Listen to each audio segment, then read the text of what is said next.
Welcome to the Leadership Unscripted podcast presented by Hiring Strategies. The Leadership Unscripted podcast is your go-to source for all things people management oriented. In each episode, we discuss industry trends, problems, and more importantly, offer solutions. We are so happy you could join us. You're welcome. Okay, so what we want to talk about today is the difference between management and leadership, being a manager versus being a leader. Um, I guess the first question that I want to ask you is, what is the definition of those words in your mind? What is the difference in your mind? I think about it a lot. Mhm. And because I think about it a lot, it changes. It doesn't necessarily change from, leadership is one and management is zero. Oh, wait, I got it wrong. Leadership is zero and management's one, right? But it changes in small parts of nuance and getting it even a bit tighter. And where I'm at today with it is that management is something where the person who has the responsibility of manager has probably a fixed amount of inputs that go towards achieving an outcome. And their job is to ensure those inputs are aligned and functioning in a way that ensures an outcome. Mhm. A leader has variables in what they are responsible for too, but they aren't responsible in the same way for an outcome. There's not this fixed um, goal at the end that, hey, this is exactly what we need to achieve. We need to have this house built by this day for this dollars, manage this process, make it happen. Mhm. What leaders are there to do is to really look at each of those variables that a manager might be managing towards an outcome and help each of those things in the variable achieve their absolute best Mhm. and help them achieve their absolute best, not through force, not through the process of pass fail, but helping them to simply achieve their best expression of what it is they're doing. And obviously what I'm talking about is people, Mhm. right? You can't lead a mechanical process, but you can lead people. And so the to really distill it down, managers focus on outcomes, leaders focus on people. Okay. Okay. I skipped something really important, Matt, so I want to go back and I Yeah. apologize. I want to introduce you. Who We're are so familiar with what? each other. Right? It's like, why are we talking today? Why are you Yeah. here? Yes. Oh gosh, I'm so excited to get into this conversation. So Matt Bucholz, great colleague, and I even consider you a friend at this point. Likewise. You are what I would describe as the construction operations optimizer. The how do I, how do I make sure that all of the things are working? And that includes people. But I want you to describe for people who might be listening what you do. Tell us what you do, because you're going to get much more detailed and specific than I ever could. I work in the consulting space, which really is a support role for leaders and organizations in architecture, engineering, and construction, primarily for residential work, for very high-end residential work. Mhm. And I do it because years and years ago, as a carpenter, I fell in love with the opportunities that are afforded people in the trades to do incredible things with craft, with their hands, with knowledge, with their abilities. And over the years, I've moved seemingly further away from craft myself. I'm no longer a professional carpenter. And I did it because of um, a need that developed inside me to figure out how to have the operations side of these projects support the craft. And the way that I've been doing it is through what I call project advocacy, which is an energetic alignment around all project partners, that the project is the reason we're here and therefore the most important part of what we're all here to achieve. So it's committing to putting our energies and efforts towards the project's best interests, even and especially if they conflict with our own, Mhm. which is a really kind of a wild thing to do. But I believe that in the space of doing the extraordinary, that we also have to take extraordinary risks. And Mhm. so I work with leaders and teams from things that might not even look like what I just described in project advocacy. We might be talking about um, how to um, unlock a junior employee's professional presence in the project space. How do we take the great things they're doing, highlight those, and help them to identify and let go of some of the things they're doing that are holding them back? It might also be um, looking at a potential project and breaking down the bits and pieces to understand how the business I'm consulting with, what their unique opportunities are for their business and their team on this project, and how they would highlight that in the interview process, Mhm. and so many other different ways. So let's use one of those examples. The Let's do example, it. the example of, the junior project manager who you want to unlock, right? How would a manager go about doing that versus how would a leader go about doing that? So I mean, this is an actual example, so of course I won't tell you anything about the client, Right, right, right. other than to say that the client was approaching it from a manager's perspective. Mm, And the specific thing was around cell phone use and around being distracted by their cell phone, even in critical times, like in a meeting environment where other project stakeholders are in the meeting and they're observing their teammate distracted and not honoring the fact that they showed up to this meeting and they're paying full attention.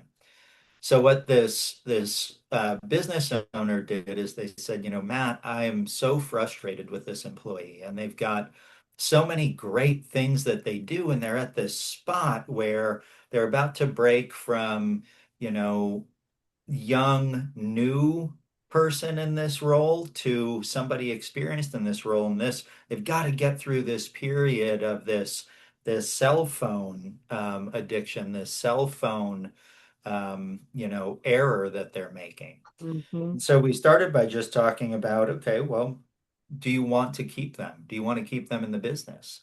And the answer was, yeah, I do. I really do. Okay.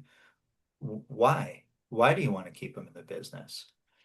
Because I see all of this incredible potential in them, and I want to unlock that potential.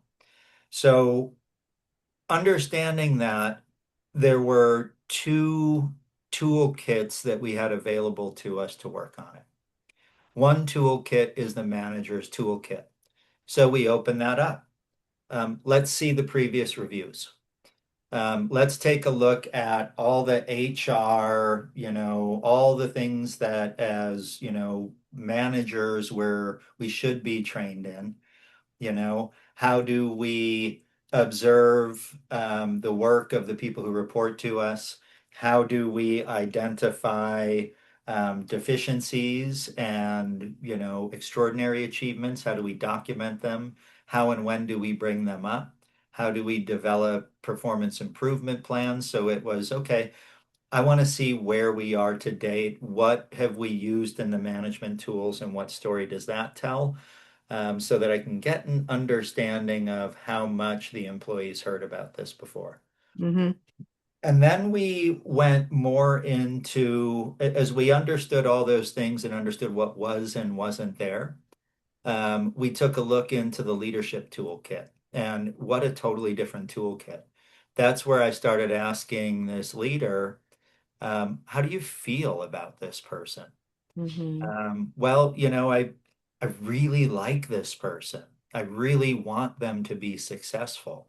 I want them to be successful in my organization. Hmm. Okay, great. What what about your story has you so in tune with this employee and so attracted to their career path? Well, it reminds me of my own in some ways. Okay, so was there a time, like, who was it in your career that taught you how to show up at meetings? What was that process like for you? And this leader, like Kim, it was incredible. She lit up and she said, um, being a woman in this industry, and she's been doing it for between 40 and 50 years. Being a woman in this industry and the times that I've been in this industry wasn't easy. But early in my career, one of my mentors noticed that I was really strong in meetings. And so what he did was he pulled me aside and said, "Hey, are you interested in having more access to these meetings and having more responsibility in them?" And this person took their time and they kind of showed me the way and they helped me develop. And I said, wow, wow. And that must be so powerful for you. I mean, I can see how strongly you still feel about that person. Would you be open to being that person for your employee? And I mean, that was really that was the crux of the entire thing, right? Yeah. It was we leveraged the manager's toolkit, which are all of those HR related tools. And being a leader isn't better than being a manager. Being a manager isn't better than being a leader. They're both very important things. Sometimes they can be done together. Hmm. Um, but um, for me, I'm most moved by the human side of it, not the outcome side of it. Hmm. Hmm. Tell me more about that. You're more moved by the human side of it than the outcome side of that. Go deeper for me there. So, I think I know what you're saying, but I want your definition of that, not mine. well, it's really hard, right? It's really hard because I've spent more of my career in management than in leadership. Okay. And and it's because of outcomes. And that's why I say it's really hard, right? Part of it has to do with how I'm wired, Mhm. right? And it's I can deliver to an outcome. I can. Mhm. Um, however,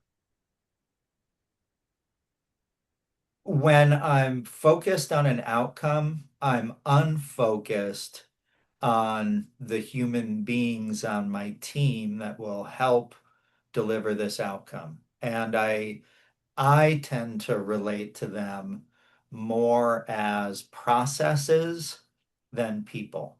Mhm. And if they're not doing something correctly or completely or at all, it's a process error, and I deal with it with this like detachedness, Mhm. this kind of emotional coldness that, for much of my career, I wasn't necessarily even aware of in the moment.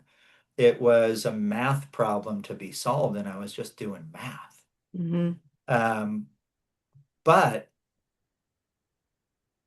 I would go home after, you know, I mean, we're talking about extraordinary projects. We're talking about things needing to be, imperceptibly um, inaccurate, meaning the eye has to tell you that everything's perfect. If the eye catches anything and has you go, huh, is that right? It's not right. And you've got to get it right. And we're talking about, you know, tens or hundreds of thousands of opportunities to see these things. These are 12,000 square foot homes, and that's just floor space, right? Now think about wall space and ceiling space and cabinets and tile and all these different things, all of which must be perfect. And and I was really, really good at delivering perfect. Um, but I wasn't really good at delivering perfect in a way that created the experiences that I want for people doing this work. And it was um, because emotional intelligence wasn't a part of my manager's toolkit. Mm. And where I am right now and looking at things and learning is I'm thinking a lot about where does EI fit Mm. into a manager's toolkit? And is there a place as a manager where you have to let the where you have to let the care for the person fall off because you have an outcome to deliver? Now, as we switch to leadership, um, what's interesting is I now truly believe that I'm a leader and I'm in a company of one. Who am I leading? Um, and I think this is so important. Um, Me and every other legitimate leader out there is a leader for whoever wants to follow, Mm. right? Because you can't make somebody follow a leader. It requires this voluntary thing that Seth Godin calls enrollment, right?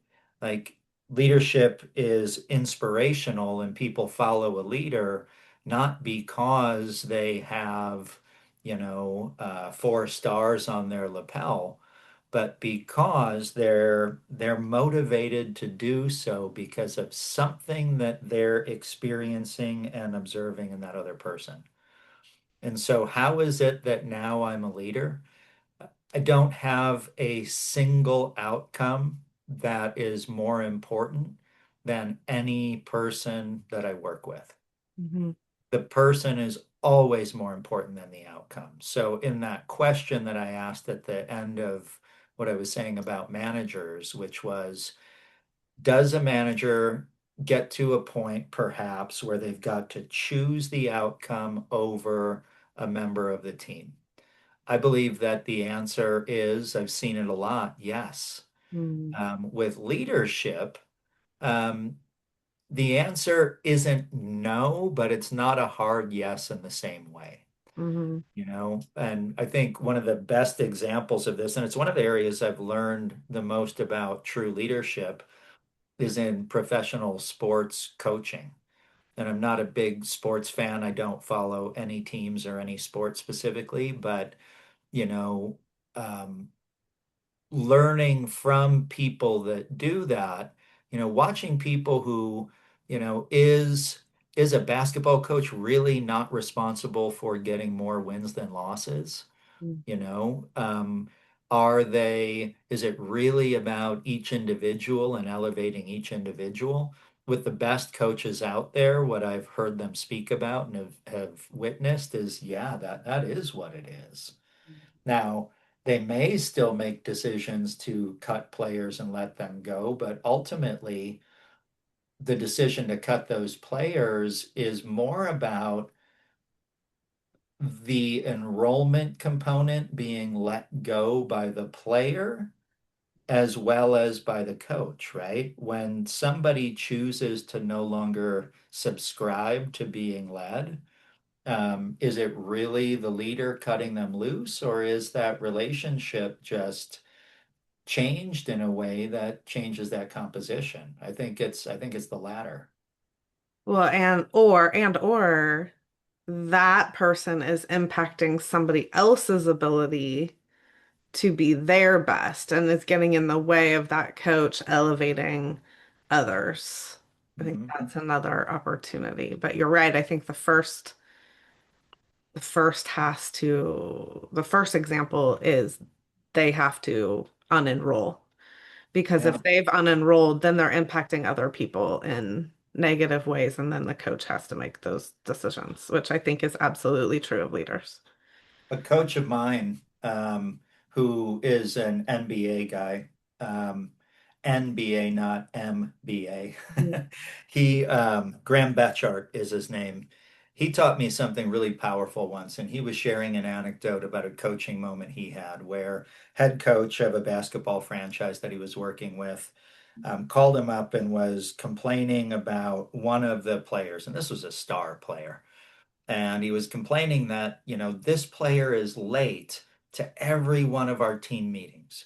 He's always late by 10 minutes, by 15 minutes. I'm done with it. I'm done with it. I want to let this person go. Mhm. Manager, Hmm. right? Like the outcome that I need a unified team at this team meeting, and I need everybody there on time. One player's not doing it. It's corrupting the culture. It's challenging my authority. I want to let them go. I want to move them on. It doesn't matter to me that they're a star player. The impact is such that the things I'm responsible to managing aren't working. I've got to make a change so I can have the outcome. What my coach said to this head coach was, what if you were to wait until that next time that this player shows up on time? And what if you were to then pull this player aside and say, hey, I really, really appreciated you being on time today. I saw something really special with the team today, and I think it's related to you showing up. What did you see today? Did you see that? Did you experience that? Man, that was so powerful. As a leader in this organization, if you can do that, if you can show up in this way, imagine what it does for us on the whole team. Well, they chose that route instead of letting the person go. That person, they found that opportunity, had that conversation.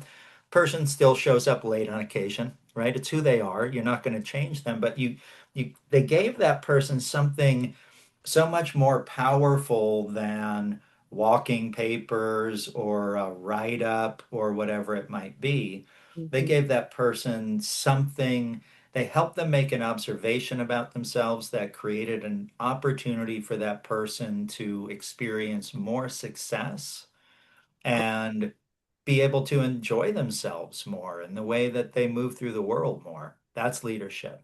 That person received self-awareness and growth, It's an interesting concept, receiving self-awareness, but I totally get it.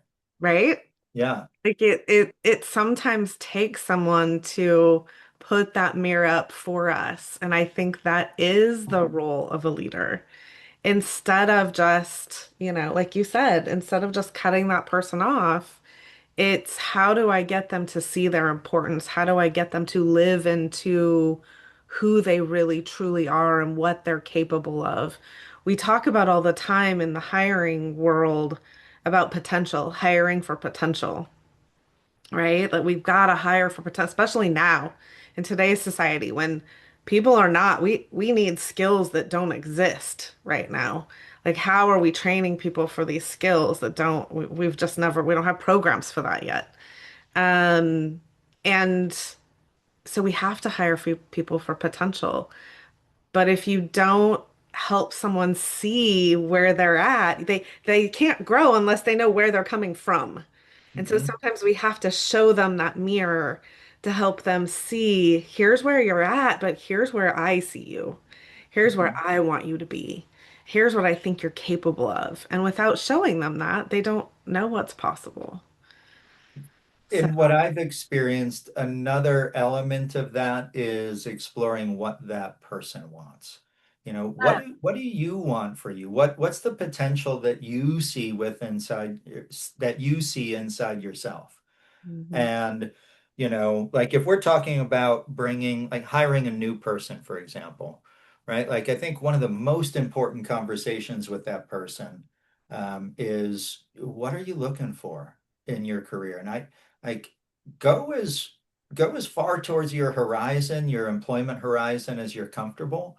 Like you can tell me about how you want to retire in 50 years and what you want life to look like and every step in between if you want. Mhm. But as far out there as you can see, as much as you've looked at yourself and what you want from life, like what is that? Mhm. And how can we help you get there? You Mhm. know, my daughter right now is looking at two different jobs, and we were out in the car this morning running some errands, and we were talking about those two different jobs. One is a carpenter assistant position for a custom home builder in Maine, where she would be working with the owner directly. The pay is higher than the second job. The second job is a historic window restoration company, Mhm. also in Maine. And the second job has an HR department, so it's a bigger organization. She hasn't met anybody on the trade side yet. And so what I was talking with her about is, you know, while it may look like what you're choosing between is either a new home construction company or a historic restoration company, let's take the word company out of it. New home construction work or historic window restoration work, that that's probably not really the things to be looking at to inform this choice. You know, the things to be looking at to inform the choice is cultural in this organization. You know, in the one company, you're working directly with the owner. You know, there are benefits to that, and there are downsides to that. But look at what the day to day is going to be like, and understand what you would want from that position. And the same thing with this other organization, and understand a bit about who participates in you achieving your vision in this larger organization. Because large organizations, while they may have a more developed and graduated career path, um, they also may have um, structures in place that are difficult to navigate and that can be a limiting factor for you. So, you know, so much of where we get to in our work comes from what we see for ourselves. And, you know, I think the most important thing I told my daughter this morning was take the take this label of job and just put it away. Mhm. Like forget about the fact that this is a job and just think about it in terms of these are groups of human beings that you want to figure out if you want to hang out with them or not. Mm. You said something that just blew my mind, Matt. Wow, what did I say? You said, and I think this is the very definition of leadership. You said, who is the person? I want to get it exactly how you said it. You said, who is responsible in the organization for helping you achieve your vision? Like, that's a leader, That is a leader. right? Yeah, Like, yeah. like, do we even, in organizations today, do we even talk about that with our employees? What is your vision? What are your, how do you see yourself fitting in here? What do you see your role as? How can I help you achieve that vision? I don't think there's a lot of, there are some. There are absolutely some that do that, but I don't think there's a lot of them. I'm thinking about times when I've had conversations like that, and so often it can freak people out. Yeah. And I it think- freaks people. Nobody asks them that. No, no. And I think that is our biggest, and when I say our, I mean you and Matt and TJ and all of our friends and colleagues Yeah, that are working on this. I think that is our greatest, what we can offer, that is the most powerful. And that is, how do we teach people to do that? How do we teach people to ask that question, to really get in the weeds with your team and understand what is their vision, and ask yourself as the leader, how am I going to participate in helping them achieve that vision? That's leadership. Because even if you go back to the story that you said the first time, that's exactly what you guys did, right? You looked at that project manager and you said, okay, we want to take the leadership route, which is asking this guy, how do you participate? yeah, What is it that you want to achieve? I want to invest in you to get you to that stage, because that leader saw something in that individual that they liked, and it was themselves, right? So they right. wanted to help them achieve that same vision. But I think every employee deserves that from us. And sometimes that means helping that employee see themselves out. Oh, yeah, Like, this isn't the right role for you. You're not going to be happy here. This isn't your vision. This isn't what you want. Like, let's help you figure out what that is. And that's okay. exactly. Wow. Exactly. I mean, the wish that I have for, a general contracting company is that, I want to see the company that wants to unlock the highest expression of hope for each of their employees, even if and when that employee's hope or dream might not seem like it aligns with that company's interests, right?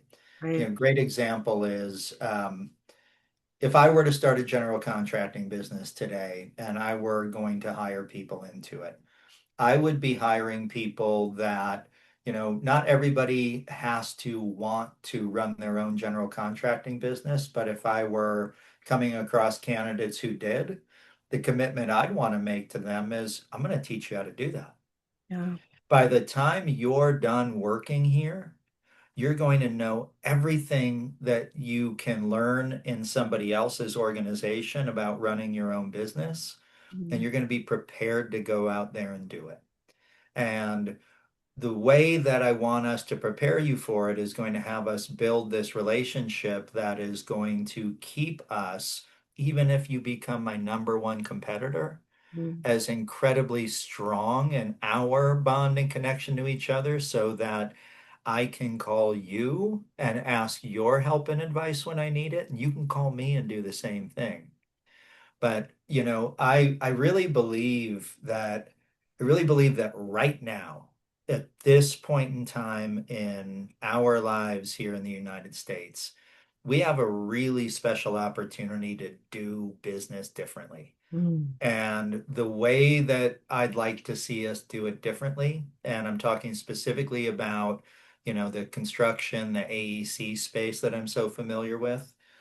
I want to see leaders, founders, business owners in the space pay themselves less and pay their teams more. Mm. I want to see us building people towards such powerful and passionate careers that even if they outgrow our organizations, that we still do the work and help lift and help push things forward. I want us to approach competition in a very generous, open source kind of a way where we're sharing our, tips and tricks and quote unquote trade secrets Mhm. such that we elevate our industry. Mhm. And, if we can move forward in this perspective of abundance rather than scarcity, there's enough money in this space that none of your team members, unless they are just making really poor financial decisions, which, that's not your job as a manager or a leader, is to handle someone's personal finances. But we should be capable in this industry of paying all of our team members living wages and still making enough as founders and equity partners that we're also able to have healthy and robust lives.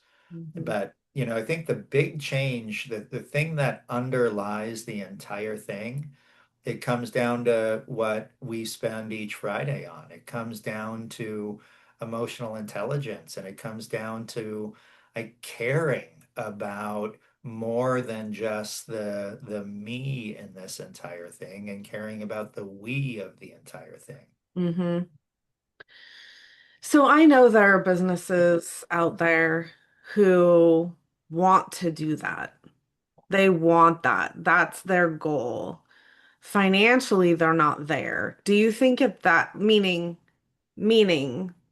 they would see that idea of training and developing your team so that they could go out and be your competitor, right? Like investing in that kind of an investment. The belief in that is real. However, there's enough turn in the industry and there's enough um the industry might be struggling with cash flow, bringing in new business. And so that seems to those individuals, and I'm thinking of people in particular and businesses in particular, um, to those individuals, that seems like I can't. I can't do that. I can't invest that time. I can't invest that money. It's too detrimental to my business. How would you coach that person? Well, I hear a lot of cant in what that person says, right? And if they believe that, they're totally right. They can't, right? If you believe you can't, you're right, Yeah. you know? So until you're open to the potential that you might not be right and that you actually might be able to, there's probably not a ton that I can do to help a business in that position. I think it's also far more difficult to remodel an existing business into what I just described than it is to start a new business in that way. Mm, One interesting um, exception to that rule might be going from, founder owned to employee owned. When you have a major ownership change, especially an ESOP, mhm, you may have the opportunity to make some really big changes in the compensation and cash flow models in your business. mm, But going back to your question of how might I engage with an owner who expressed wanting to, you know, democratize the compensation in the organization. Um, we'd have to look at, it's so hard because we're talking existing business and we've got to go into the manager's toolbook to start, right? And the manager's toolbook is, let's look at the books. Like, how are we doing financially, right? yeah. And there's this reality of, you know, my perspective is, if you have a business that does not keep each of your employees healthy and requires to a degree your employees to subsidize your business with their futures, meaning they're not earning enough to save for retirement. They're not earning enough to have that safety net in their bank account should a medical thing come up. What that means is eventually that medical thing's going to come up. Eventually they'll hit an age where they need or want to stop working. And if the business they've worked in for all those years didn't help them to achieve that, um, was that business truly functioning? Um, Mhm. I don't know. I mean, what we're talking about, I mean, for context, we're talking right now about the architecture, engineering, and construction space for, high-end custom homes that range from 5 million to over $100 million for a single family home. Mhm. We're not talking about, starting a fast food restaurant, right? We're Mhm. talking about something where, if you're doing $100 million home, you may have a 10% fee on that, which means $10 million Mhm. is the fee for the general contractor doing that home. Mhm. Like it doesn't mean they're putting 10 million bucks in their pocket, you Mhm. know, margin out of that may be smaller. They may only keep somewhere between 2.5% and 5% of the total project. But even, at 2.5%, Mhm. right? Like 2.5 million bucks, like, okay, that's all right. Like A lot with that. you can do a lot with that. Mhm. So there's this idea of, needing to figure out where are we going to start making those cuts, right? And it won't be easy, because one of the first places we're going to look is at executive compensation structure. Mhm. We're not going to be looking into the people that are being paid hourly. Like I promise they're not being overpaid. Right. Right. So we're going to look at executive comp. Yeah. When we're looking at remodeling a business, now we're not just looking at the business. Now we're looking at that executive and what their personal family overhead is and how much of your monthly margin needs to be harvested by you to pay your family overhead. Mhm. How much is your business passing through to pay for your family overhead, and to what degree is your business being used as a vehicle for personal wealth generation through perhaps having bought a building and renting it back to your business for their office space. We're going to have to look at all those different constructs that are in place, and they're in place because people have been doing it for decades. Right. And so, the existing businesses have built their models on this promise of wealth generation in a way that what we're talking about here, we're challenging. Mhm. So there's this huge emotional component to a leader who's like, man, that sounds cool. How do I do that? Oh, wait, you want me to give away my retirement and all the stuff I've been working for? So I really think that for an existing business, it might be at a reorganization where there's a sale going on in the business and new leadership is coming in. Yeah. But I think there has to be a big disruption in that way to really create the context for it. Mhm. But in starting a business, you can absolutely engineer your business in a way that All right. creates these starts. Right. Do you think that, okay, so I'm in the back of my head, I'm hearing the person, yeah, way easier to start it and set it up that way than to unravel pull the string on the sweater and it all unravel.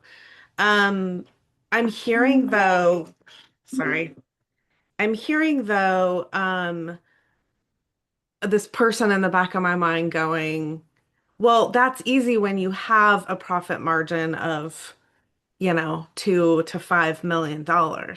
Do you think that's still possible in, say, the grocery industry where the margins are minuscule or, in the restaurant business where the margins are really, really thin. Do you think that that's still possible? I don't know those industries, grocery at all and restaurant as well. Hmm.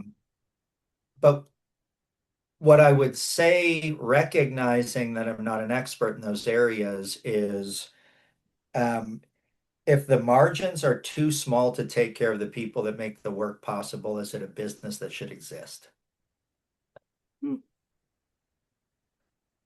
It's like there are businesses out there who, like now we're going to talk about generational experiences, right? Hmm. Like, when I was a kid, when I turned 12 years old in Wisconsin, I was allowed to get a work permit, which means I could get a job, and I got paper routes. And why did I get paper routes? I wanted to save money to buy a bicycle. I wanted to buy stereo equipment, music, and, I needed money to do those things. So I got that job. When I was growing up, so this would have been the 80s, um, there weren't adults doing newspaper delivery. And that was evidenced by, I was just talking with my son Joel about this, and he was talking about looking for jobs, and he was talking about maybe a job doing canvassing in Chicago. And it made me remember at 12 years old canvassing for the Milwaukee Journal and Milwaukee Sentinel, where they would take, they'd get all the newspaper kids together and they'd, take them to one of the newspaper, distribution centers in one of the cities around Milwaukee. And you'd have this big, like, kind of party to get everybody hyped up to go out there and sell newspaper subscriptions door to door, right? So 12-year-old kids walking around in the dark in suburbs of Milwaukee knocking on doors, right? Those were the I good would old like, days, right? yeah, so wild. So wild to like look at that now. Yeah. But like that worked because I mean, it was child labor, Right. right? And it worked because they weren't paying us anything. They would drop maybe $300. I mean, this was 84, 85, right? So maybe Yeah. even less on some pizzas and, Yeah. like little milk containers or whatever. And then, Yeah. like get all these kids out walking around on the street. So now today, the jobs that used to seemingly be created for kids that were part-time temporary jobs, bagging at grocery stores, cashiers in places, um, certain elements of, service staff in restaurants, right?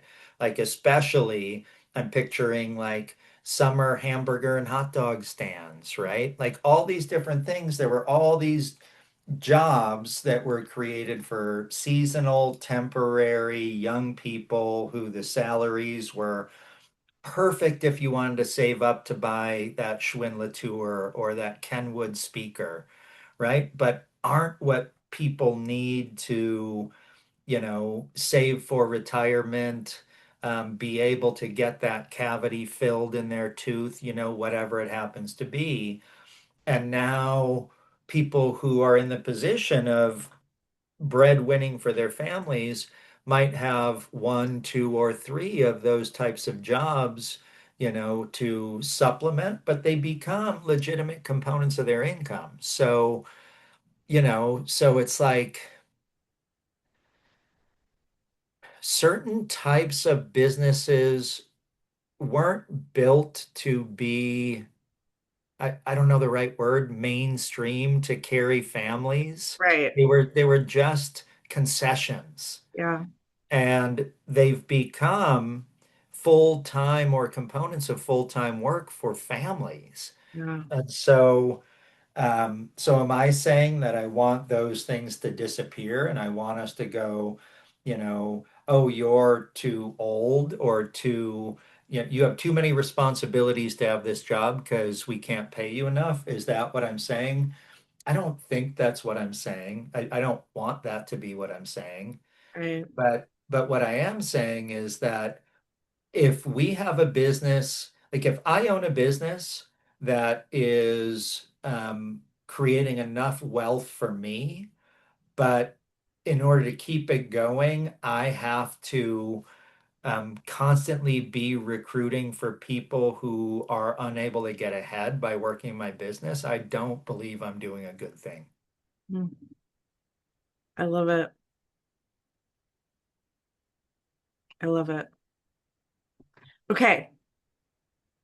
I want to go back to this leadership and I want to ask you, it's kind of a personal question. Um, when you think about the leaders in your life, what leaders, not managers, what leaders stand out to you? And I don't need names and I don't need what they did. I don't need the companies. What I want to know is what did they do for you that made them a good leader in your eyes? Two people pop to mind. I'm gonna share who they are, their names, the whole deal. Okay. Because they made an impact on me and I want to give them credit. Awesome. One is Staff Sergeant Lewis Okay. from the 7th Infantry Division Light. He was my scout section team leader, Okay. and we were doing a TJ Kelly and I were going through a Genos International educational series called Leader as Coach. And Kelly asked me to identify the best leader I ever worked with, and it was Staff Sergeant Lewis. And she had me rank Staff Sergeant Lewis in five different leadership traits that we were studying, 1 to 5 ranking, five high, one low. Sergeant Lewis, maximum score at 25, he might have been at 10, and I was kind of jaw dropped. I was like, how can it be that the best leader that I have ever worked with has such low scores? Right? And the next leader, and I'll come back to that. I'm going to let it cliffhang for a minute. The next leader was a handful of years later. His name's Michael Miller. And Michael was a superintendent on one of my, the most impactful carpentry job I was on. I mean, it was the most impactful because Michael gave me opportunities to do work that was so exciting that I dropped out of school. I dropped out of biochem, never went back to college, and was like, this is what I'm gonna do. Now, like, wow, okay, so what was that? That was leadership. Like Michael Miller, just like Sergeant Lewis, was not like what I know now about what a superintendent is. I wouldn't hire Michael Miller to be a job site superintendent. Mm, Michael didn't know anything about scheduling. He didn't know much at all about safety. He didn't have all of the skill sets that I look for in a superintendent. Yet he unlocked something in me that had me drop out of college and decide that I was going to be a carpenter for my career. hmm So what was that? It was this, he was inspiring, and in a very different way. hmm Staff Sergeant Lewis was also inspiring. Now, Michael Miller was a tall man, 6'3", 6'4", booming voice. And, he would give people, and not just me, everybody, he would give everybody opportunities that were beyond their demonstrated skill set. And he would only allow them to go so far down the wrong path before he'd come in and provide some coaching and some, correction back to where he wanted it to be. But he would, for people that didn't respond well to going beyond their demonstrated capacities, hmm he'd slow down on it, and he didn't push everybody. But with me, he saw that, like, yeah, you give me something beyond my opportunities, and that's how you really get me engaged, right? That's how I hmm really go, okay, like, stop talking, I gotta focus now. Like, this is hard for me. And so that was Michael Miller's way. Sergeant Lewis's way was he was a lead by example guy. Like we were U.S. Army infantry. We were like literally crawling around in the dirt trying to stay low because we were scouts, right? So, we're filthy and messy. Somehow Sergeant Lewis was always like looked like he was ready to go to dinner. I was like, how is it? And Sergeant Lewis was maybe 5'8", so Michael Miller 6'4", Sergeant Lewis 5'8", right? And Yeah. he was always just so like buttoned up, uniform just perfect, haircut, mustache just trimmed perfectly, right? And he was relatively silent. He didn't often have a lot to say, but he was like I felt safe with Sergeant Lewis, and being an infantryman is a very unsafe job. Yeah. I felt safe with him, and I felt if I can emulate what I'm seeing in him, I'm going to be even safer. So, two very different types of leaders. The common thread between both of them is they found in their own way, authentic to themselves, how to show up to inspire others and unlock for those Hmm. inclined towards being unlocked Hmm. that opportunity. Yeah. I love it. Vi vi being that visionary and that inspiration. Yeah. Okay, last question, and then I let you go because we are definitely uh, we're over actually, but I want to ask one last question. When did Yeah, you realize that you had made that switch or that you wanted to make that switch from manager to leader?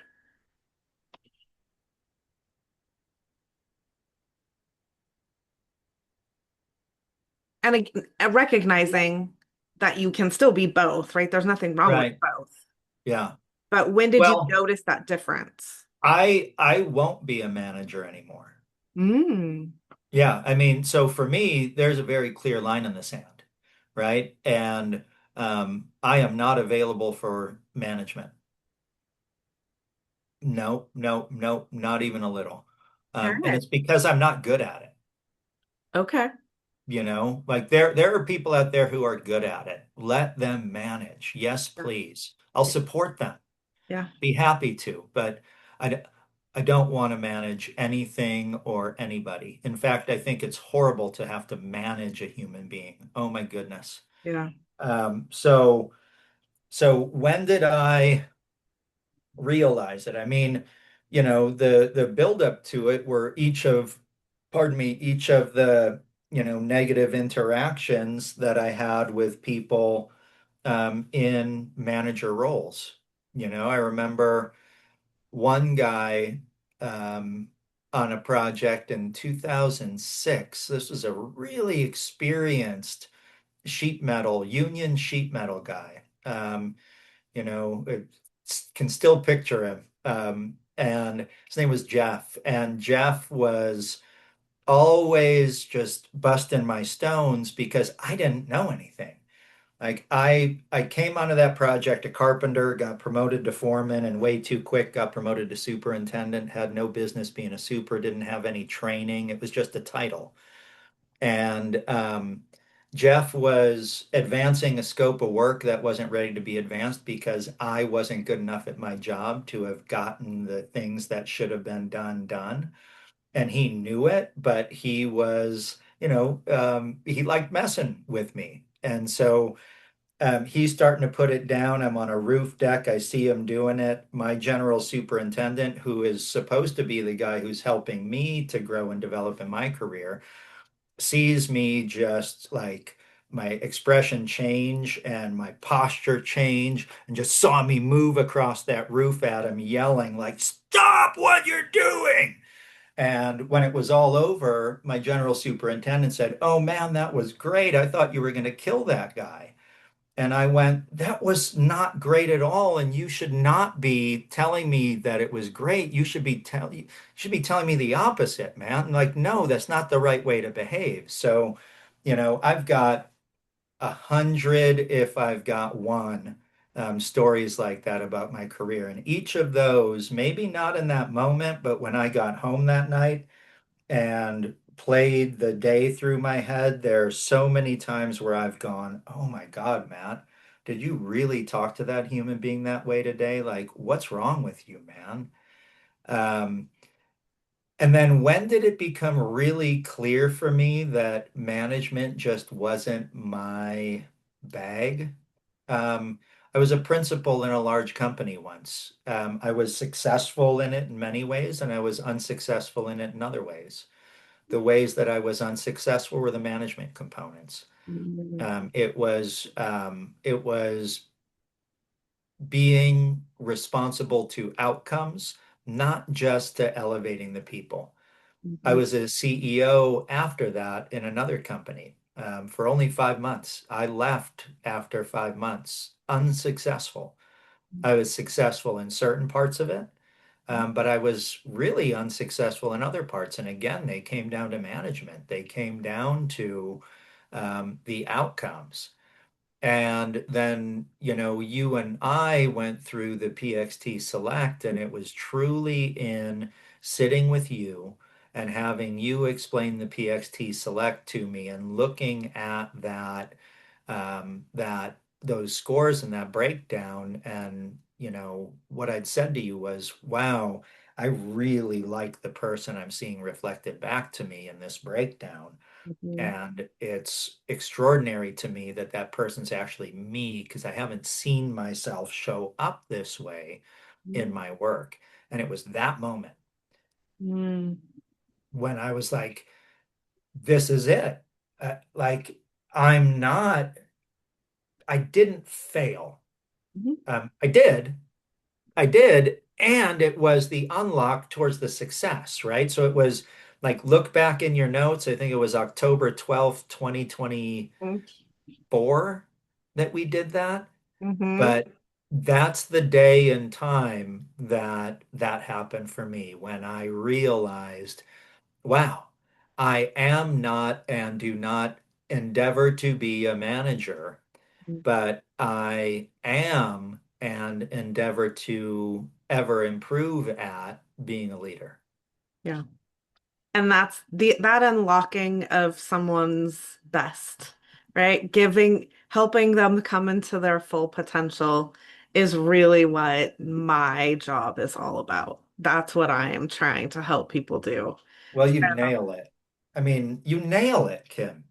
Like, what a potent unlock for me in my career. And that unlock is doing so much for my clients. And like, you have a part in that every day. Every day that I step forward and work with people, I'm carrying you forward. Mhm. Thank you, Matt. That means a lot. You have no idea how much that means to me. A lot. So.